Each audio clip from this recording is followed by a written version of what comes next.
Depression. Graduate Level Depression. A blog by Tara Jones. Depression Part 2. Who probably knows, like, infinity. But I'm gonna go take a nap. Immature depression is an upset that clings to the idealism of promises shattered. At some point, you start to realize and accept that somewhere along the lines you actually believed that you were entitled to promises dished out by media, your parents, and the comments of how high your potential is. At sometimes, you realize that the only true disappointment is that you expected anything to begin with at all. This is mature depression. Shame on you, Grandma. You should have just told me the truth. See, little angel, you're gonna think that you're a snowflake, that anything you dream can become yours. But the truth is, most things will probably fail you, or you will probably fail most things, so fuck it. Do what you love and try to find happiness where you can, because today is all you have, so you better not sit and wait for tomorrow. Grandma. Grandma, I can't believe you said fuck it. Hey, where'd all the whiskey go? Oh, silly Gram.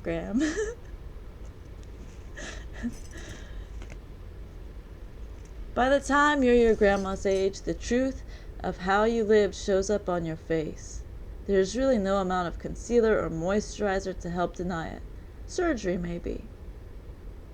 If you're a tyrant, you might want to save your pennies now. Somewhere around the eyes, you can see who has set the expectation high and has been bitter ever since. According to my depressed-like reading, that's where you have one eye half open, but you sort of care, but really the eye already conked out, so you'll probably just finish the sentence later. And then the good news is that nature counterbalances some of the onset depression that you might otherwise be bordering.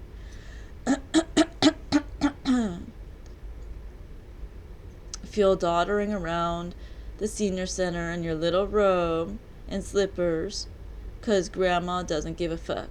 Here's how it works. When you get older, nature knows that your dopamine receptors ain't what they used to be. Dopamine, the stuff found in everything good and everything that is bad that also feels good. See chocolate, babies, flowers, a nice walk on the beach, Bon Jovi, cigarettes, and sex, just to name a few. So when your body isn't able to create dopamine the way it used to, it calibrates by allowing you to find more pleasure in less. Whereas when you were just a wee one and used to drop acid and watch your two male straight friends get naked in the woods together, causing you to run away and then stop immediately at odd intervals until you found a chicken weeble, which you swore to protect and did, help lead an army of hippies into a random apartment, got yelled at for chalking the school, and ultimately ended the night by deciding to deactivate the smoke alarms in your dorm lobby so you could chain smoke until 3 a.m. while redesigning it because the art down here was ugly and tacky and sort of really pissed you off for a while now. So ripping into some Art Deco style, repainting it, and adding a tribute of Frida Kahlo and poetry up and down the halls with spray paint. For example, that same amount of pleasure can now be found in planting a begonia. Pretty cool, eh?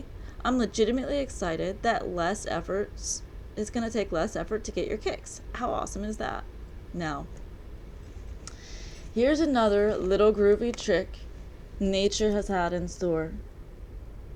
When you start recounting this hypothetical story that I just made up off the top of my head because I'm super creative and you should really be impressed with my imagination and stuff, to your grandkids, nature slips you a little something for it. Nostalgia. It's nature's antidepressant. Recounting stories gives you a little kick to keep you from realizing that you're never going to be the ballerina you trained so hard to be or thought so hard about that one time.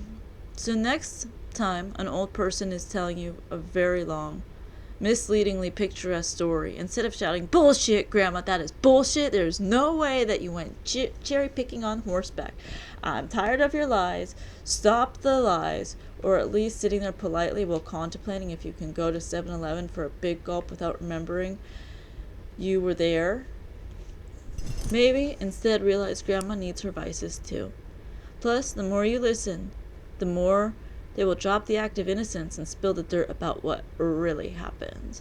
Which is great. Now insert a Dapper Dan like Ryan Reynolds into the story, and bam, the story just got interesting.